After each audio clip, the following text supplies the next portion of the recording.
شکریہ.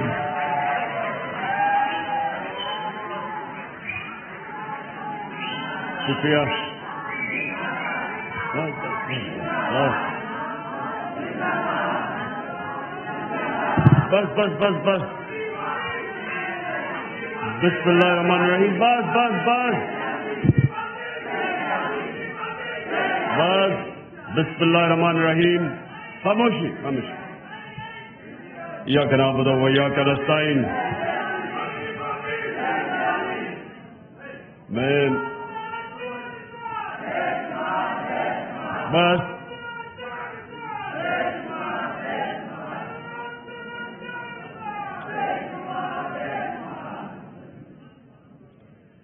بسم اللہ الرحمن الرحیم. اچھا جی، میں سب سے پہلے میرے ہمسائے اعتزاز حسن نے ایک کامنٹ کیا. پہلے میں اپنی بات ادھر سے شروع کرتا ہوں. انہوں نے کہا کہ بہت زیادہ اپنی تقریروں میں آپ دین کا استعمال کرتے ہیں. دیکھیں، میں یہ پہلے یہ واضح اس لیے کرنا چاہتا ہوں کہ اگر میرے میں اللہ ایمان نہ ڈالتا تو میں کبھی پالیٹکس میں نہ آتا.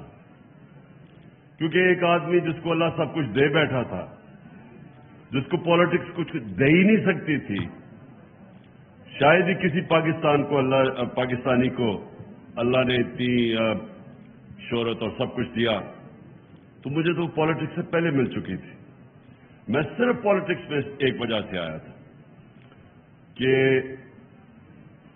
میرا دین ہی نہیں، جو بھی اللہ نے دنیا میں پیغمبر بھیجے، ان کی جو بنیادی چیز کہ دنیا میں آنے کا مقصد کیا ہے، وہ تقریباً سارے بھی جتنے اللہ کے پیغمبر، انہوں نے ایک ہی بات کی کہ جتنا اللہ آپ کو نوازتا ہے، جتنی آپ کو نعمتیں بخشتا ہے، اتنی آپ پہ ذمہ داری ڈال دیتا ہے کہ آپ ان نعمتوں سے اپنے ملک میں انسانیت کی کیسے خدمت کرتے ہیں. یہ سارے اللہ کے دینوں کی بنیادی میسج ہے. تو دو طرز ہیں زندگی کے. ایک آپ اپنے لیے جیے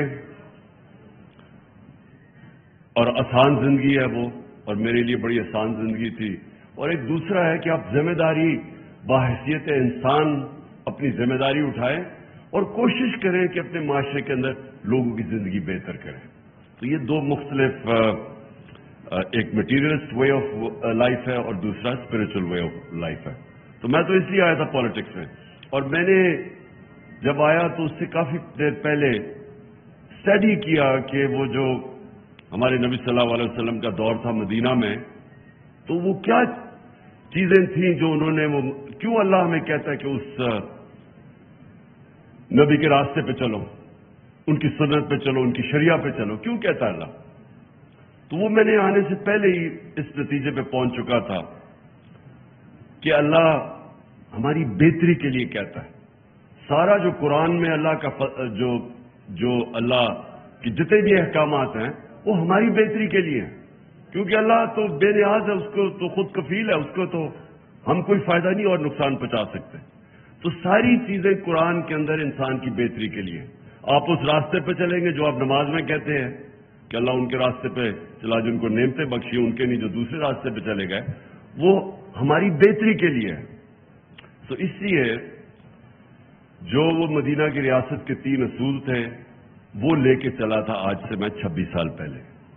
خودداری، کبھی ایک مسلمان معاشرہ کسی کی غلامی نہیں کرتا.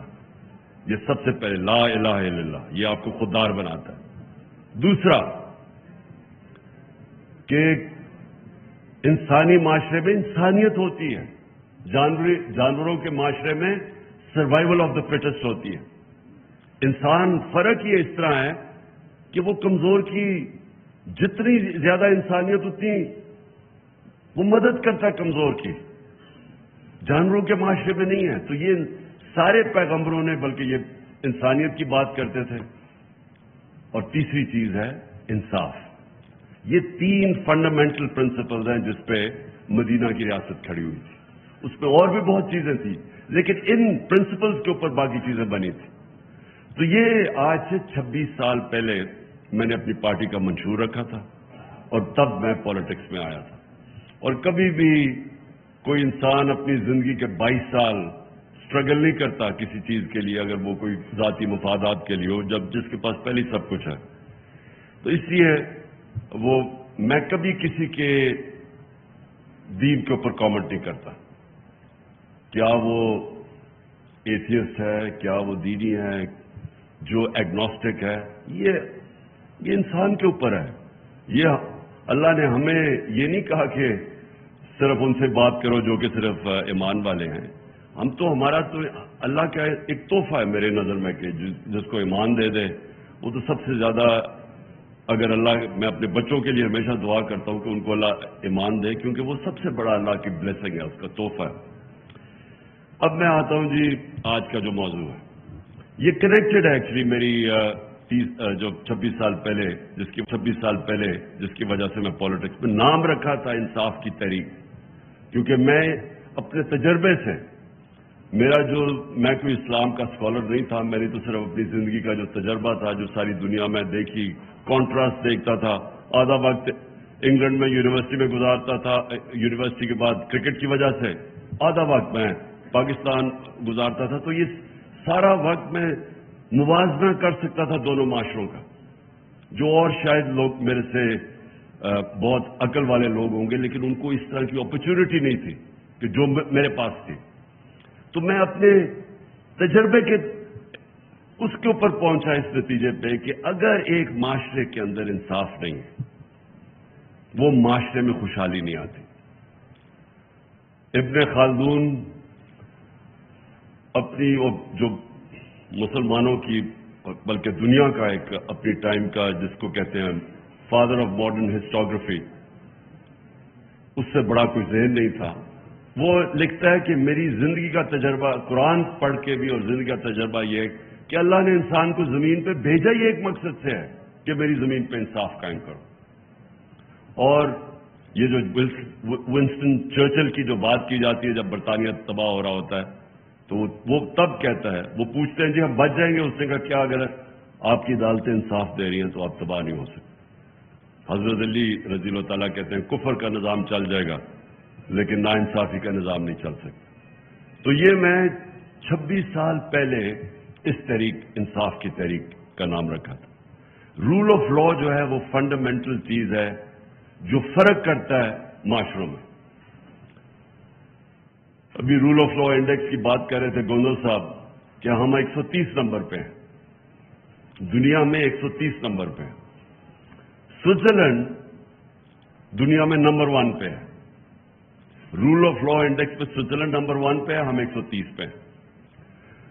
سوئٹزرلینڈ کے کیونکہ میں نے سوئٹزرلینڈ دیکھا ہوا ہے، اس کی صرف کمال ایک ہے کہ ان کے زبردست پہاڑ ہیں. پہاڑوں کے اوپر لوگ جاتے ہیں، ٹورزم ہوتی ہے، سردیوں میں اسکیئنگ ہوتی ہے. اور ہمارا جو پہاڑ ہیں دگنے ہیں سوئٹزرلینڈ سے. ہمارا ناردرن ایریا سوئٹزرلینڈ سے دگنا ہے. جو خوبصورتی ہے وہ سوئٹزرلینڈ سے کئی گنا زیادہ ہے. لیکن سوئٹزرلینڈ خوشحال ہے. صرف اپنی پہاڑوں کی ٹورزم سے سوئٹزرلینڈ $60 ارب سال کا کماتا ہے. $60 ارب. چھوٹا سا سوئٹزرلینڈ. ہماری ساری ملک کی ایکسپورٹس ہماری تاریخی تھی $30 ارب 31 ارب یا $32 ارب. ان کو صرف ٹورزم سے $60 ارب ملتا. سوئٹزرلینڈ ٹورزم سے پیسے اس لیے نہیں بناتا کہ ان کی ملک میں خوبصورتی زیادہ ہے، وہ اس لیے بناتا ہے کہ وہاں رول آف لا ہے. وہاں کوئی قانون سے اوپر نہیں ہے. اس ملک کے اندر ان کی عدالتیں انصاف کرتی ہیں. اس کے ملک کے اندر جو عام شہری ہے اس کو اس کے ملک کا قانون مکمل طور پہ تحفظ دیتا ہے طاقتور سے. اور جب ایک کمزور انسان کو اس کے ملک کا انصاف کا نظام تحفظ دیتا ہے وہ انسانوں کو آزاد کر دیتا ہے. تو سب سے امپورٹنٹ چیز آپ کی سمجھنی ہے کہ صرف آزاد انسان کی پرواز ہوتی ہے. بڑے کام صرف آزاد انسان کرتے ہیں. غلام ملک کے اندر بھی اگر ایک انسان آزاد ہو وہ اس ملک میں بھی اوپر چلا جاتا ہے۔ میں ہمیشہ دو انسانوں کی بات کرتا ہوں جو غلام ہندوستان میں بڑے ہوئے، قائد اعظم اور علامہ اقبال۔ آزاد ذہن تھے، فلسفہ دیکھیں علامہ اقبال کا، شاید میں اس لیے سمجھتا، میں کوئی اتنا بڑا اسکالر نہیں ہوں، لیکن میں نہیں سمجھتا کہ پچھلے 500 سال میں کوئی مسلمان ذہن اس قابل تھا، اتنا بڑا ذہن تھا جو علامہ اقبال تھے۔ اور قائد اعظم سارے برٹش انڈیا کے اندر سب سے قابل لائر سمجھے جاتے تھے، سب سے زیادہ ان کی فیس ہوتی تھی۔ اعظم کا دیکھ لیں کہ وہ ایک غلام ہندوستان میں ایک آزاد ذہن تھا، جو وہ آزادی کی بات کرتے تھے، جو ان کی رسپیکٹ تھی، خودداری تھی۔ میں اب ذرا ماڈرن کئی دفعہ کہتا ہوں کہ وہ جو شہباز شریف کا ایک میں ٹیپ چلاتا ہوں کہ ہم بھیک نہیں مانگنے ہیں لیکن ہم مجبور ہیں، ہم یہ ہیں وہ ہیں۔ قائد اعظم کو سنیں ذرا، اس کی ساری آپ تقریریں سنیں، ان کے مخالف کے کامنٹ سنیں قائد اعظم کے اوپر، تو یہ بڑے کام صرف آزاد ذہن کرتے ہیں۔ جو انوویشنز اور انوینشنز ہیں وہ صرف آزاد ذہن کرتا ہے۔ غلام ذہن صرف اچھا غلام بنتا ہے۔ اور سو ڈفرنٹ قسم کی آزادیاں، جو میں تحریک حقیقی آزادی کی بات کرتا ہوں، اس میں مختلف قسم کی ہے۔ آج ہم صرف وہ آزادی کی بات کر رہے ہیں جو کہ آزاد عدلیہ، جو رول آف لا امپلیمنٹ کرتی ہے اور جو قوم کو، لوگوں کو آزاد کرتی ہے، طاقتور کے ظلم سے آزاد کرتی ہے۔ یہ جو فیوڈل کلچر ہے، فیوڈل کلچر کیا ہے؟ کیوں ایک وقت ہوتا تھا کہ اوپر سے انویڈر آتا تھا، جیسے افغانستان سے گزرتا تھا سیدھا وہ پہنچتا تھا دلی تک، کوئی راستے میں اس کو رکاوٹ نہیں ہوتی تھی، کیونکہ فیوڈل سسٹم کے اندر لوگ غلام ہیں، تو ان کو فرق ہی نہیں پڑتا تھا کہ کوئی باہر آئے، کیونکہ جو اوپر آئے یا جائے۔ بابر کے اوپر بابر کی ایک جو پہلا مغل بادشاہ جب آیا تھا تو اس کے اوپر یہ ایک انسیڈنٹ بتایا جاتا ہے کہ وہ جب آیا تو اس نے ایک چھوٹی سی پہلے ریڈ کیا، فتح کرنے سے پہلے اس نے ایک ریڈ کی پانی پت سے پہلے سیالکوٹ کے پاس، تو کہتا ہے ایک چھوٹی سی لڑائی ہوئی، یہ جیت گئے، تو کہتا ابھی وہ شام کو بیٹھا دیکھا تو تھوڑی دور، لڑائی سے تھوڑی دور ایک کسان اپنا ہل چلا رہا ہے۔ وہ بڑا حیران ہوتا ہے کہ یہ اس کو کوئی فرق ہی نہیں پڑا کہ کوئی باہر سے فوج ہے یا لڑائی ہوئی ہے۔ وہ کسان کو بلاتا ہے شام کو، کہتا ہے تم بڑے دلیر آدمی ہو گئے کہ تمہیں فرق ہی نہیں پڑا کہ باہر سے کوئی فوج ہے یا لڑائی ہوئی۔ وہ کہتا ہے میرا کسان، میرا ہل چلتا رہا، مجھے کیا فرق پڑتا ہے کون آئے کون جائے، کیونکہ وہ تو آزاد ہی نہیں تھا۔ کیوں سارا قبائلی علاقہ اور افغانستان کیوں ہمیشہ اپنی آزادی کے لیے لڑتے ہیں؟ کیونکہ وہ آزاد ہیں۔ ان کا جو سسٹم ہے، جرگا سسٹم، وہ بیسکلی ریپرزینٹ کرتا ہے، ان کی جوری سسٹم بھی بن جاتا ہے، ان کو انصاف بھی مل جاتا ہے اور ان کی آواز بھی ہوتی ہے، وہ پھر لوکل گورنمنٹ بھی بن جاتی ہے۔ تو وہ ہمیشہ لڑتے تھے، جو آتا ہے افغانستان میں وہ ہمیشہ وہ لڑنا اپنے آزادی کے لیے لڑتے ہیں۔ قبائلی علاقے 80 سال انگریز کے خلاف قبائلی علاقے میں لڑتے رہے لوگ، کیونکہ ان کا سسٹم آزاد تھا۔ سو آزاد، جب ہم آزادی کی بات کرتے ہیں، یہ یاد رکھیں کہ فیوڈل سسٹم جس کے اندر طاقتور کے لیے قانون، کمزور کے لیے دوسرا، اس کے اندر کبھی اس معاشرے کا پوٹینشیل اوپر نہیں آتا۔ تو کیونکہ میں نے مغرب میں اور یہ سارے انگلینڈ، صدر، یورپ، آسٹریلیا وغیرہ دیکھے ہوئے تھے، امریکہ، تو میں بڑی پہلے اس نتیجے پہ آ گیا تھا کہ جب تک ہمارے ملک کے اندر ہمارا انصاف کا نظام نہیں ٹھیک ہوتا، جو اللہ نے اتنی نعمتیں بخشی ہیں پاکستان کو، ہمیں خود بھی نہیں اندازہ، مجھے بھی پوری طرح اندازہ نہیں تھا جب تک میں 3.5 سال پرائم منسٹر نہیں بنا، کہ اللہ نے ہر قسم کی اس ملک میں ہر قسم کی نعمتیں بخشی ہیں۔ کسی ایک بھی ہم اٹھا لیں تو ہم اوپر جا سکتے ہیں، اور تو چھوڑے جو منرلز ہیں پاکستان میں، مدنیات ہیں، ہم صرف اسی پہ کانسنٹریٹ کر رہے ہیں، وہی پاکستان کو اٹھا سکتے۔ ٹورزم پہ کانسنٹریٹ کر وہاں اٹھ سکتا ہے۔ ایگریکلچر کے اوپر ہمارا جو زراعت ہے، اس پہ ہم صرف ماڈرن ٹیکنیکس ہی لے آئیں، اسی میں ملک اٹھ سکتا ہے۔ انڈسٹری میں ہمارا انیشیٹو ہے، باہر پروفیشنلز بیٹھے ہوئے ہیں، ہمارا 1 کروڑ پاکستانی باہر بیٹھے جن میں ٹاپ کلاس پروفیشنلز ہیں، انٹرپرینرز ہیں، پروفیسرز ہیں، ہر قسم کا ایکسپرٹ باہر بیٹھا ہوا ہے، لیکن ہمارے ملک میں رول آف لا نہیں ہے۔ قرضوں کی قہر پھیلتی جا رہی ہے. جب تک کہ اس ملک میں انویسٹمنٹ نہیں آتی، ہم اس ملک میں ڈالرز نہیں آتے. ہم نے 2 طرح تو ڈالرز ریکارڈ منگوائے تھے.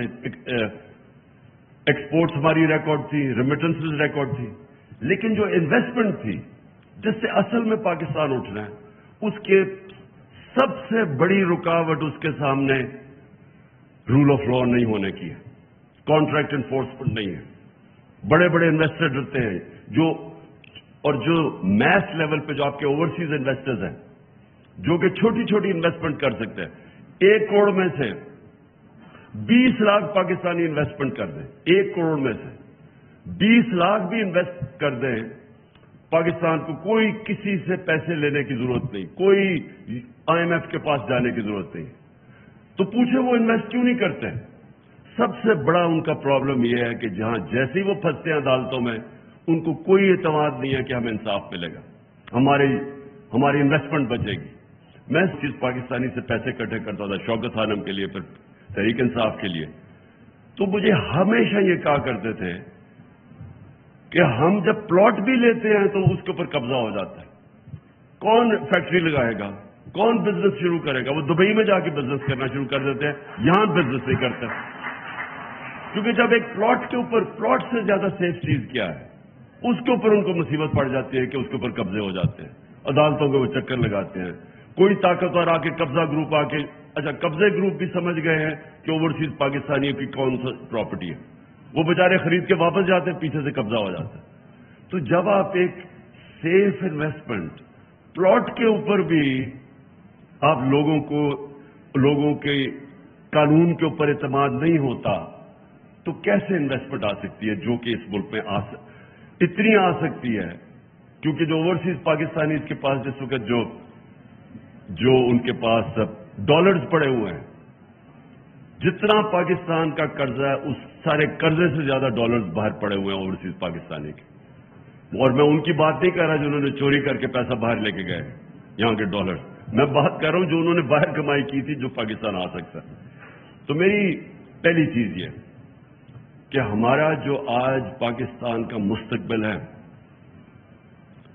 فیوچر جس طرف ہم جا رہے ہیں، یہ لازم ہے کہ اگر ہم رول آف لا اس ملک میں نہیں اسٹیبلش کرتے، ہم کبھی بھی اس ملک کو اس دلدل سے نہیں نکال سکتے. ہماری جو معیشت ہے، میں تو پہلے اس کی معیشت کے اوپر بات کرتا ہوں کہ یہ کبھی بھی پراسپر نہیں کر سکتی جب تک کہ پاکستان میں رول آف لا نہیں آتا، ہم اسٹیبلش نہیں کرتے. جو انویسٹر ہے اس کو اعتماد نہیں ہوتا ہماری کانٹریکٹ انفورسمنٹ کے اوپر. یہ نمبر 1 میری چیز ہے.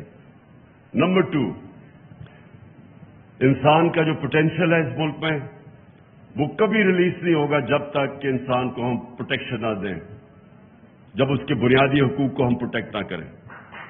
اب کہ ہم اپنے ملک میں جدوجہد کریں، یہ پاکستان کی فیوچر کی جنگ ہے.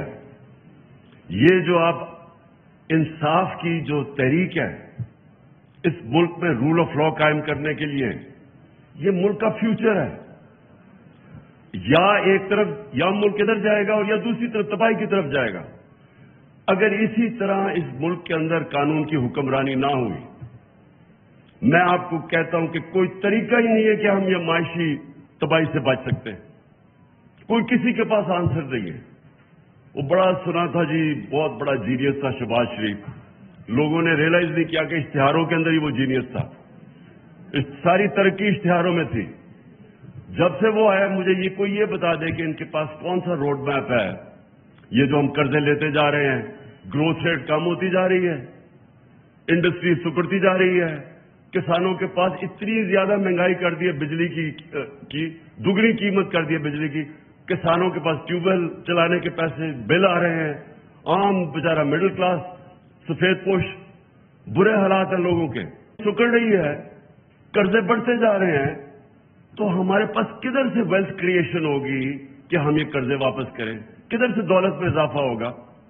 کہ اگر آپ کی انڈسٹری بھی بند ہو رہی ہے، بے روزگاری بھی بڑھ رہی ہے، ایکسپورٹس گر رہی ہیں، باہر سے جو دولت ریمیٹنسز آنی تھی ان کی وہ ڈراپ ہو گئی ہیں، تو کدھر سے پاکستان کے پاس پیسہ آئے گا یہ قرضے یہ جو لے رہے ہیں اور قرضے؟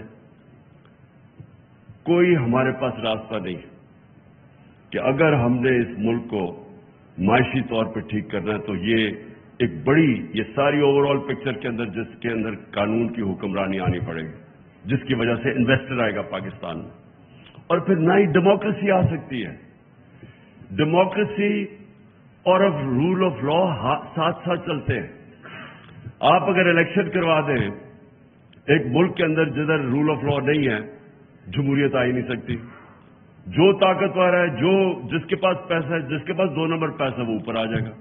کیسے مقابلہ کرے گا ایک آدمی، پڑھے لکھے لوگ کیسے مقابلہ کریں گے اس کا جس کے پاس مسل بھی ہے، اس کے پاس جو سندھ کے اندر، آج مجھے بتائیں سندھ کے اندر کون سی جمہوریت ہے؟ جو ان کے یہ پیپلز پارٹی کے خلاف کھڑا ہوتا ہے 15% لوکل گورنمنٹ میں لوگ کھڑے ہی نہیں ہوئے کیونکہ ان کے اوپر کیسز کر کے FIR کر کے ان کو انپوز جتا دیا 15%۔ باقیوں کے پاس جو الیکشن لڑنے جاتا ہے وہاں اس کے اوپر FIR کاٹ جاتی ہے۔ میرے اوپر 16 FIR کاٹ دی ہے، وہ تو چھوڑے، اب دہشت گردی کا کیس کر دیا، تو بیچارے عام لوگوں کا کیا ہوتا ہوگا؟ مجھے یہ بتائے کہ میرے پاس تو پھر بھی میں ایک چلے وہ اللہ نے کرنا تھا کہ کل قوم ساری سڑکوں پہ آ گئی رات کو 2 بجے 3 بجے، نہیں تو لیکن میں یہی سوچ رہا تھا کہ میں اگر عام ایک شہری پاکستانی ہوتا، میں شہباز گل ہوتا، تو ابھی تک انہوں نے مجھے اٹھا کے وہ جیل میں جا کے اسی طرح پھیٹا لگانا تھا جو اس بیچارے سے کیا۔ اور کس نے نہیں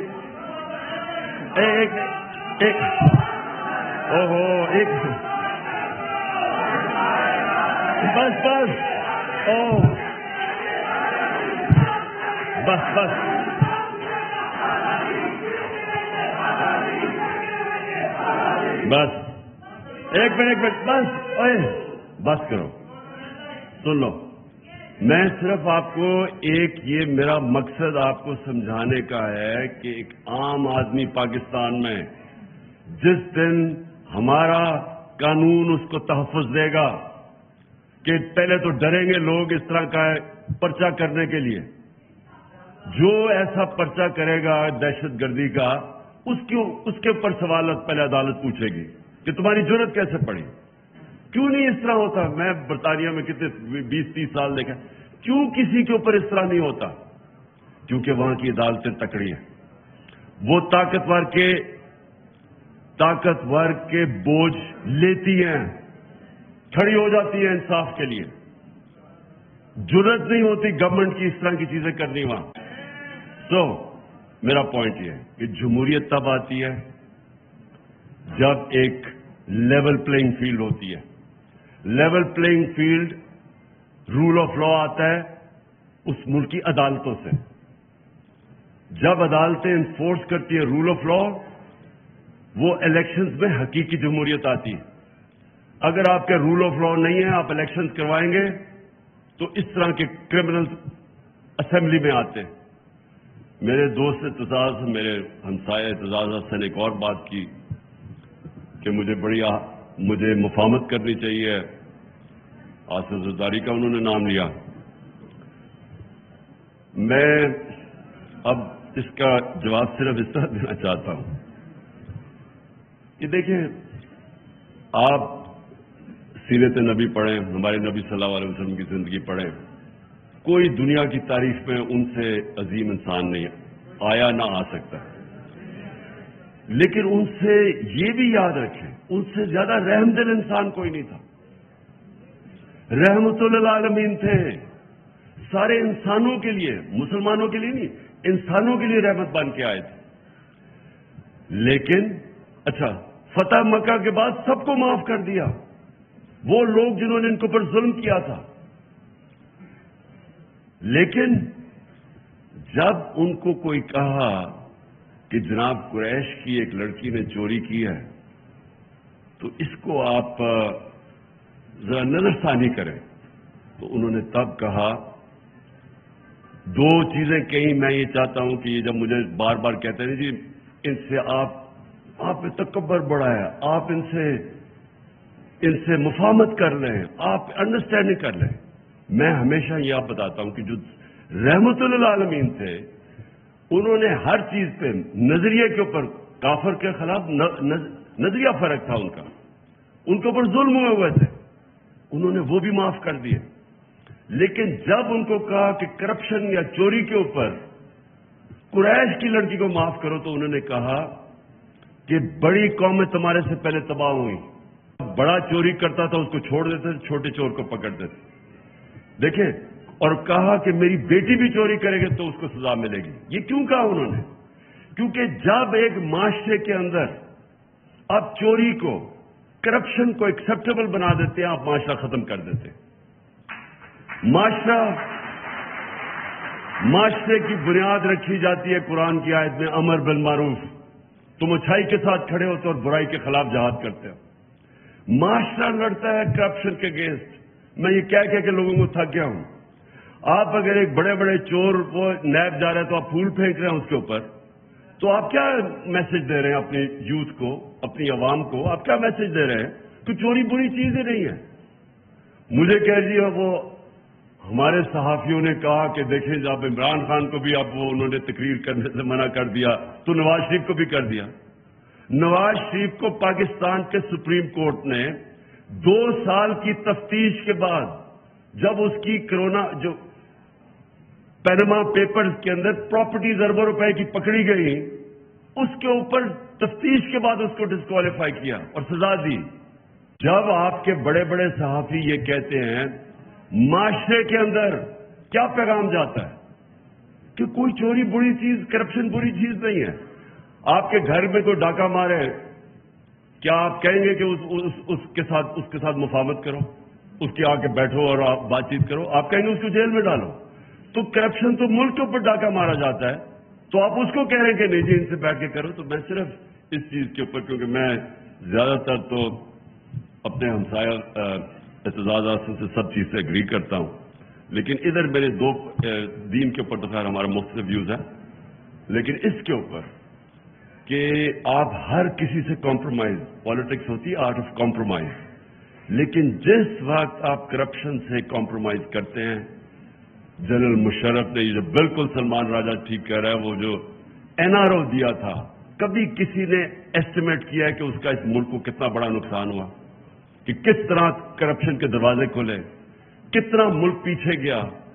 گورنمنٹ میں 4 گنا زیادہ قرضہ، ہمارا نیشنل ڈیٹ بڑی 6 ٹریلین سے پہنچ گئی 30 ٹریلین پہ۔ ہم نے جو پہلا پیسہ اکٹھا کیا ٹیکس میں آدھا چلا گیا ان کے لیے وہ قرضوں کی قسطوں پہ، تو ملک کدھر سے چلانا تھا؟ کرپشن ایک معاشرہ لڑتا ہے، معاشرہ اس کو ان ایکسیپٹیبل کرتا ہے۔ عدالتیں ہماری، ان کی سب سے بڑی ڈیوٹی یہ ہوتی ہے کہ جو بڑی کرپشن ہے اور جو سب سے مشکل ہے، جو وائٹ کالر کرائم جسے کہتے ہیں، جب تک ایک معاشرہ وائٹ کالر کرائم کا مقابلہ نہیں کرتا وہاں خوشحالی نہیں آتی۔ اور آپ سوئٹزرلینڈ کی اسی میں مثال دیتا ہوں، جب وہ رول آف لا کی انڈیکس کی بات کرتے ہیں کہ 99.9% ہے وہاں، اور خوشحالی بھی دنیا میں سب سے زیادہ ہے، وسائل نہ ہونے کے برابر ہیں، وہ اس لیے کہ اس معاشرے کے اندر انصاف ہے۔ میں آخر میں اپنی بات ختم کرتا ہوں، کہتے کہ جو سب سے بڑی رکاوٹ ہے طاقتور کو قانون کے نیچے لانے کی، وہ سب سے بڑی جو رکاوٹ ہے وہ خوف ہے۔ لوگ ڈرتے ہیں، مافیاز ہوتے ہیں طاقتور، وہ آپ کو ڈراتے ہیں، دھمکاتے ہیں۔ لوگوں کو ڈر ہوتا ہے اپنی جان کھونے کا، لوگوں کو ڈر ہوتا ہے میرا روزگار چلا جائے گا، لوگوں کو ڈر ہوتا ہے کہ جناب مجھے ذلیل کر دیں گے ٹی وی کے اوپر، میڈیا پہ۔ میری آخری پوائنٹ یہ ہے کہ جس وقت ایک قوم یہ جو خوف کا بت ہے یہ توڑ دیتی ہے اور وہ کھڑی ہو جاتی ہے، جب وہ اپنے آپ کو آزاد کر لیتی ہے اس خوف سے، جو بڑی اچھی بات کی سلمان نے یہ بھی کہ جب مارشل لا لگے تو لوگ سڑکوں پہ نکلے ہی نہیں، بھائی آرام سے چپ، لوگوں نے ایکسپٹ کر لیا کسی نے قانون توڑا۔ لیکن میں یہ سمجھتا ہوں کہ ہمارا ملک یہ بہت بڑا اللہ نے کرم کیا ہمارے ملک پہ کہ ہمارے لوگوں کو بیدار کر دیا ہے، شعور آ گیا ہمارے لوگوں میں، چینج ہو گیا ہے۔ کبھی میں نے پاکستانی قوم کے اندر اس طرح کی بیداری نہیں دیکھی، اور مجھے جو سب سے زیادہ اس وقت ایک میرے دل میں خوشی یہ ہے کہ ہر چیز، یہ جو بری چیزیں ہو رہی ہیں، یہ میڈیا کے اوپر، یہ سوشل میڈیا کے، ان کے لوگوں کو دبا رہے ہیں، لوگوں کو ڈرا رہے ہیں، دھمکا رہے ہیں، سپریس کر رہے ہیں۔ لیکن جو مجھے اور میڈیا کو، ARY کو بند کیا، وہ بول کی اس دن میری تقریر اس کو لائیو ختم کر دیا، کہ آپ نے نہیں دکھانا یہ تحریک انصاف اور عمران خان کو۔ لیکن اس ساری چیزوں میں جو سب سے خوشائن چیز ہے ہمارے ملک میں کہ ہمارے لوگ وہ ادھر پہنچ گئے کہ میں اب پورا، مجھے میرا ایمان ہے کہ یہ جو شعور کا، میں یہ ورڈ یوز کرتا ہوں شعور کا، اور یہ جو بیداری کا جو جن ہے جو بوتل سے نکل چکا ہے، جو مرضی آپ کوئی کر لے، یہ اب بوتل میں واپس جانے نہیں لگا۔